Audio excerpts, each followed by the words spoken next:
हम अपने आसपास तरह तरह के पदार्थ देखते हैं।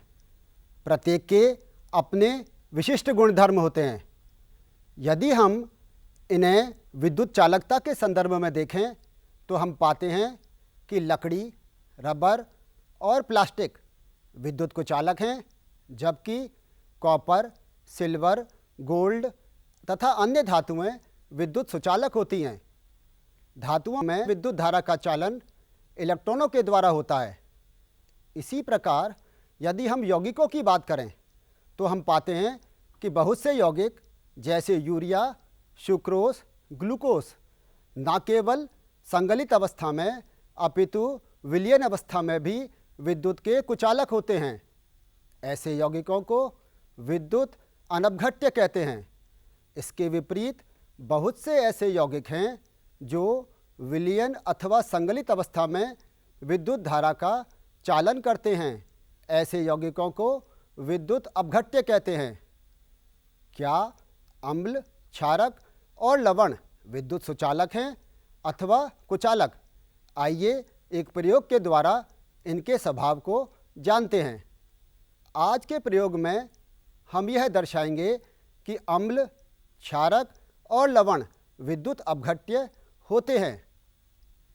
वे यौगिक जो विलयन अथवा संगलित अवस्था में विद्युत धारा का चालन करते हैं उन्हें विद्युत अपघट्य कहते हैं। ऐसे यौगिक विलयन अथवा संगलित अवस्था में धनायनों में और ऋणायनों में वियोजित हो जाते हैं। विद्युत अपघट्यों में विद्युत धारा का चालन इन्हीं आयनों के कारण होता है। इस दौरान ऐसे यौगिकों का अपघटन भी हो जाता है। कोई विलयन विद्युत धारा का चालन कर रहा है अथवा नहीं, इसके लिए हम एक विद्युत परिपथ बनाते हैं जिसमें एक बैटरी और एक बल्ब भी होता है। आइए प्रयोग के द्वारा इनकी प्रकृति को जानते हैं। इसके लिए आवश्यक सामग्री सोडियम हाइड्रोक्साइड, सोडियम क्लोराइड, तनु हाइड्रोक्लोरिक अम्ल, आसुत जल, 6 वोल्ट की बैटरी, बल्ब, कुंजी, एक रबर कॉर्क में लगी हुई 2 कीलें। ये कीलें हमारे लिए इलेक्ट्रोड का काम करेंगी।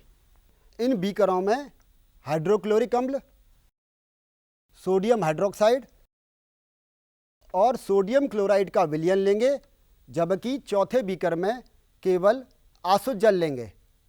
इस प्रकार यह सामग्री प्रयोग के लिए तैयार है। इसके लिए हमने एक विद्युत परिपथ बनाया हुआ है जिसमें आप देख रहे हैं बैटरी, बल्ब, कुंजी और एक रबर कॉर्क में 2 कील लगाई हुई हैं और इस प्रकार एक परिपथ तैयार किया है। अब सबसे पहले हम इस प्लग में कुंजी लगाएंगे। क्या आपको बल्ब जलता हुआ दिखाई दे रहा है? बल्ब नहीं जल रहा है क्योंकि दोनों कीलों के मध्य वायु है तथा रबर है, और हम जानते हैं वायु तथा रबर विद्युत की कुचालक होती हैं। अतः परिपथ पूर्ण नहीं हुआ है। अब पुनः हम कुंजी को बाहर निकाल देते हैं और बनाए हुए विलयन में से एक विलयन को लेते हैं।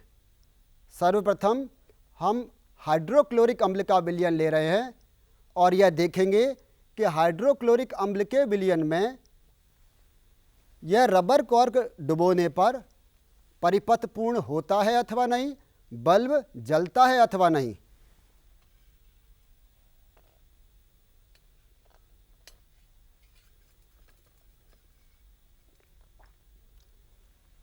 यह हमने विलयन में अपने इलेक्ट्रोड्स डुबो दिए हैं। अब हम इस परिपथ में प्लग में कुंजी लगाते हैं। आप देख रहे हैं बल्ब जल रहा है, अर्थात यह हाइड्रोक्लोरिक अम्ल का विलयन विद्युत का सुचालक है, क्योंकि परिपथ में इसे जोड़े जाने पर बल्ब जल जाता है। अब वापस कुंजी को बाहर निकालेंगे। एक जल से भरा बीकर लेते हैं। इस इलेक्ट्रोड को प्रत्येक बार काम में लेने के उपरांत जल से धोएंगे और धोने के उपरांत फिल्टर पत्र पर रखकर सुखा लेंगे ताकि दूसरे विद्युत अपघट्य के लिए यह तैयार हो जाए। अब इस प्रथम विद्युत अपघट्य को हटा देते हैं।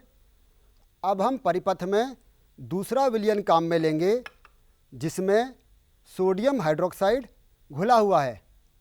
इसमें 100 ml जल में लगभग 15 से 20 पैलेट्स घोली हुई हैं। इस इलेक्ट्रोड को सोडियम हाइड्रोक्साइड विलयन में डालकर यह देखेंगे कि बल्ब जलता है अथवा नहीं।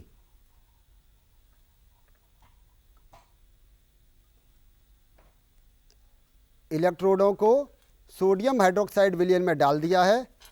अब कुंजी लगाते हैं। आप देख रहे हैं बल्ब जल रहा है। सोडियम हाइड्रोक्साइड विलयन लेने पर परिपथ पूर्ण हो जाता है तथा बल्ब जल जाता है। अब पुनः जल से भरा हुआ बीकर लाएंगे।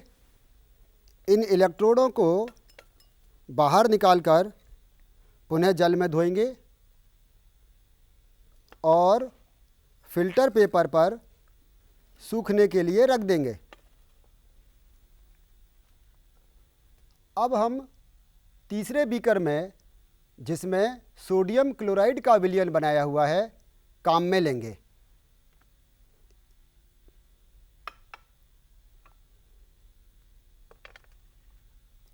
इस सोडियम क्लोराइड के विलयन में ये इलेक्ट्रोड डालकर देखेंगे कि बल्ब जलता है अथवा नहीं।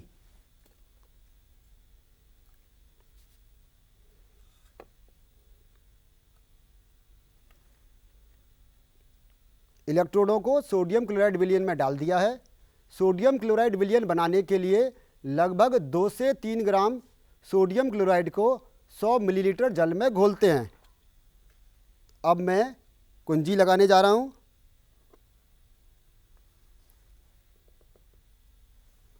आप देख रहे हैं कि सोडियम क्लोराइड विलयन में इलेक्ट्रोड डालने पर बल्ब जल रहा है।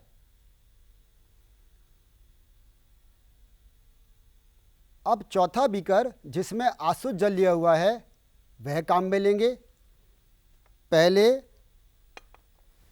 इन इलेक्ट्रोडों को बाहर निकालकर जल से भरे बीकर में धो लेते हैं तथा सूखने के लिए फिल्टर पत्र पर रख देते हैं। चौथा बीकर, जिसमें आसुत जल लिया हुआ है, अब इसे परिपथ में जोड़ेंगे तथा यह देखेंगे कि इसे परिपथ में लगाने पर बल्ब जलता है अथवा नहीं।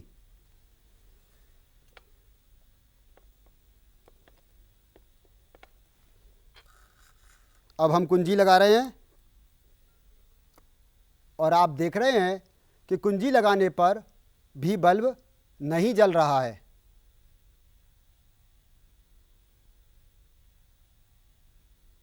आज के प्रयोग के द्वारा हमने देखा कि अम्ल, क्षारक और लवण विद्युत अपघट्य हैं और विद्युत धारा के सुचालक हैं।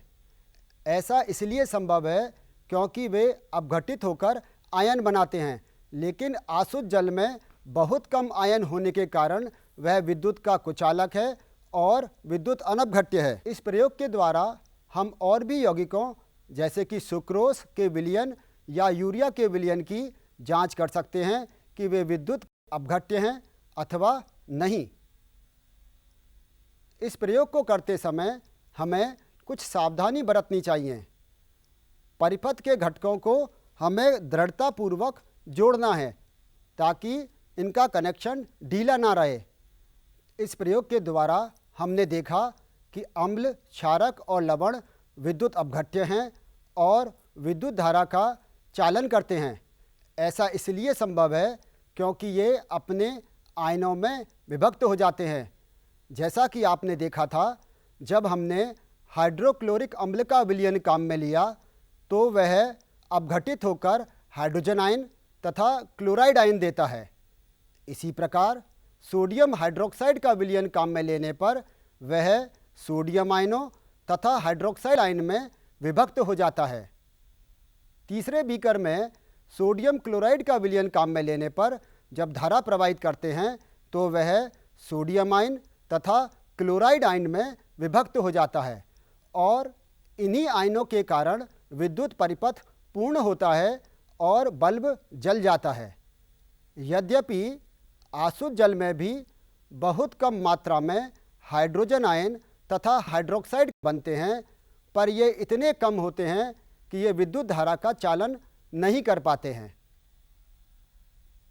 इसी प्रकार प्रयोगशाला से अन्य अम्ल, क्षारक अथवा लवण के विलयन बनाकर भी हम यह देख सकते हैं कि वे विद्युत धारा का चालन करते हैं अथवा नहीं।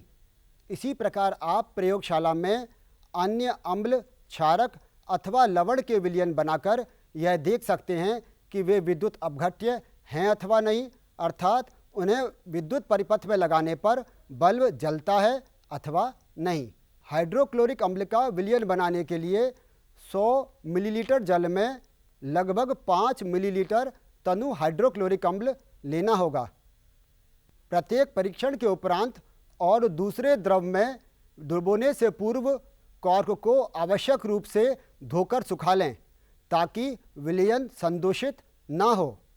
ध्यान रहे, यदि परिपथ में 6 वोल्ट का स्रोत उपयोग में लिया हुआ है तो 6 वोल्ट या 6 वोल्ट से थोड़ा सा अधिक का बल्ब काम में लें। यदि इससे कम वोल्ट का बल्ब काम में लेंगे तो बल्ब फूंक जाएगा। इस बल्ब की जगह हम अमीटर का उपयोग भी कर सकते हैं। इस प्रयोग में हमने हाइड्रोक्लोरिक अम्ल, सोडियम हाइड्रोक्साइड और सोडियम क्लोराइड के विलयन आसुत जल में बनाए थे और आपने देखा कि केवल आसुत जल विद्युत का कुचालक होता है। अतः हम यह निष्कर्ष निकाल सकते हैं कि इन विलयनों की सुचालकता इनके वियोजन से उपरांत प्राप्त आयनों के कारण है, ना कि आसुत जल के कारण।